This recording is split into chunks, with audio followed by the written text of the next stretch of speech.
নমস্কার দর্শক বন্ধুরা, আপনাদেরকে সকলকে স্বাগত জানাচ্ছি রেভ স্পোর্টস বাংলার এক নতুন উপস্থাপনাতে।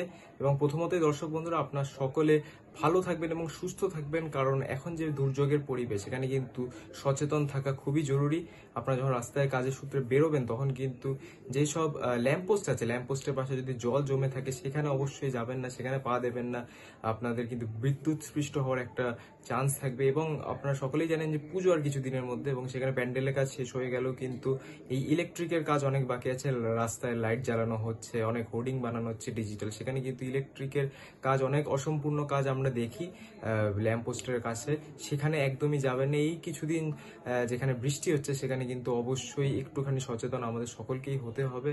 এখন রেকর্ড একটা রেইনফল হয়েছে কলকাতাতে, বৃষ্টি হয়েছে, এবং সেটাই কিন্তু ক্লাউড বাস্ট আমরা সচরাচর যেটা পাহাড়ে শুনে থাকি, সেটাই হয়েছে কলকাতাতে। এবং এই কিছুদিন আমাদের সকলকে সচেতন থাকতে হবে, এবং আপনাদেরকেও সেটাই বলবো। এবং আপনারা সকলে সচেতন থাকবেন এবং সুস্থ থাকবেন, এই বলে ভিডিওটা শুরু করি।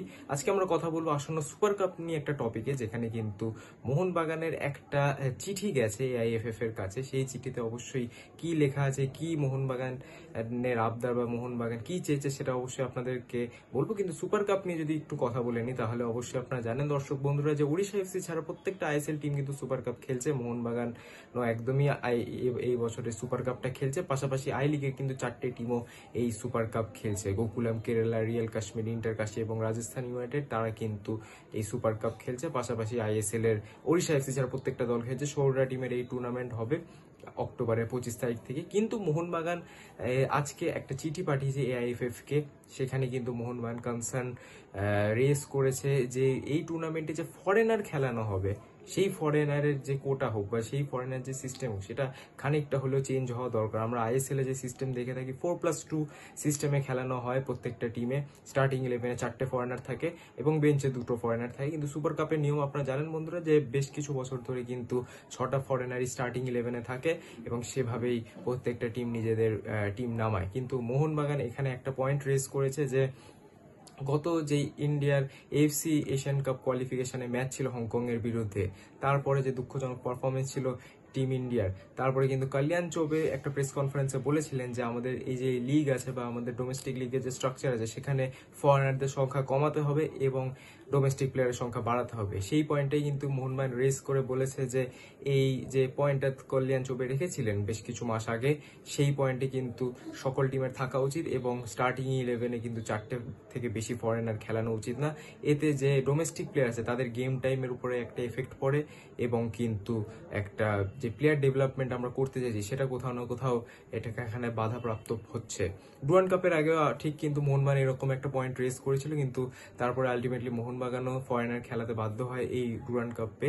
এবং পাশাপাশি সুপার কাপেও কিন্তু আমরা ঠিক একই পরিস্থিতি দেখতে পাচ্ছি বন্ধুরা, যেখানে মোহনবাগান কিন্তু এই 4+2 সিস্টেমে খেলতে চাইছে, কিন্তু প্রত্যেকটা টিম সেই 6টা ফরেনার সিস্টেমেই স্টিক আছে। এখন দেখা যায় এটা খুবই কন্ট্রোভার্সিয়াল একটা টপিক, দুটো মতামত এখানে অবশ্যই থাকবে। কেউ মনে করে যে যেহেতু এই সুপার কাপে একটা এএফসি স্পট আছে, যারা এই সুপার কাপ জিততে পারবে তারা একটা এএফসি স্পট পাবে, তাই যে বেস্ট টিম, যার বেস্ট ফরেন কন্টিনজেন্ট আছে, তাদেরই এই টুর্নামেন্টটা জেতার কথা। এইটা অবশ্যই একদিক থেকে ঠিক, এবং আরেক দিক থেকে কিন্তু আরেকটা যুক্তি থাকবে যে অবশ্যই যে গ্রাসরুট ডেভেলপমেন্ট হয় বা প্লেয়ার ডেভেলপমেন্ট, ইউথ ডেভেলপমেন্টে যেরকম একটা ইম্পর্টেন্ট ফ্যাক্টর, সেরকম কিন্তু মোহনবাগান যে আবদারটা করেছে বা যে দাবি রেখেছে 4+2 ইন্ডিয়ান প্লেয়ার খেলানো, এটা আমরা আইএসএলও দেখেছি, এবং ডুরান্ড কাপে কিন্তু ঠিক এই সিস্টেমে চলে। সুপার কাপের জন্য কিন্তু এক্সক্লুসিভলি এটা 6 ফরেনার একটা সিস্টেমে খেলা হয়, যেখানে 6টা ফরেনার একটা টিম ফিল্ড করতে পারবে নিজেদের স্টার্টিং 11-এ। অবশ্যই সেটা আগেও আমরা ডিসকাস করলাম, কিন্তু হ্যাঁ, এরকম একটা মতামতে কিন্তু দুটো বড় ফ্যান বেসের মধ্যেও একটা কন্ট্রোভার্সি ক্রিয়েট হয়, যুক্তিতর্ক হয়। কারণ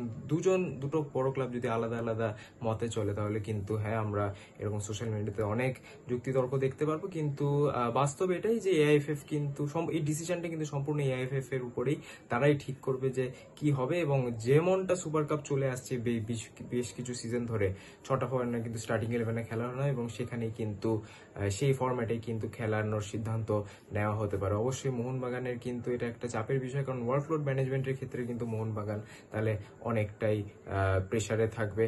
15টা দিনে কিন্তু তাদের 5খানা ম্যাচ খেলতে হবে, এবং সেই ম্যাচে কিছু ম্যাচ অ্যাওয়ে আছে, কিছু ম্যাচ হোম আছে। সুপার কাপটা গোয়াতে হবে, অ্যাওয়ে যে ম্যাচ আছে, অ্যাওয়ে ম্যাচে সেই খেলে তারা ইন্ডিয়াতে আসবে, আবার ম্যাচ খেলে তাদেরকে বিদেশে যেতে হবে, ফরেনারের ক্ষেত্রে কিন্তু ওয়ার্কলোডটা আরো বেশি, কারণ সুপার কাপে যদি 6টা ফরেনারকে ফিল্ড করতে হয় তাহলে কিন্তু এই 15 দিনে 5টা ম্যাচ খেলা কিন্তু খুব ঝুঁকির বিষয়। আগের বছর ইস্ট বেঙ্গলকেও কিন্তু ঠিক এরকমই 12 না 15টা দিনে 5টা ম্যাচ খেলতে হয়েছিল এবং আমরা সেই রেজাল্ট দেখেছিলাম। তাদেরকে নর্থ ইস্টে কিন্তু পাঠাতে হয়েছিল তাদের রিজার্ভ টিমকে সেই লাস্ট আইএসএল ম্যাচটা খেলার জন্য। তাদের লাস্ট আইএসএল ম্যাচ ছিল গ্রুপ স্টেজে লিগ স্টেজেসে। সেই ম্যাচ খেলতে কিন্তু বিনো জর্জ এবং তাদের রিজার্ভ টিমকে পাঠাতে হয়েছিল শিলংয়ে, এবং তাদের যে সিনিয়র টিম তারা গেছিল আশকাবাদে তুর্কমেনিস্তানে। সেখানে কিন্তু তারা খেলেছিল আরকাদাগের এগেনস্টে কোয়ার্টার ফাইনালে লেগ 2।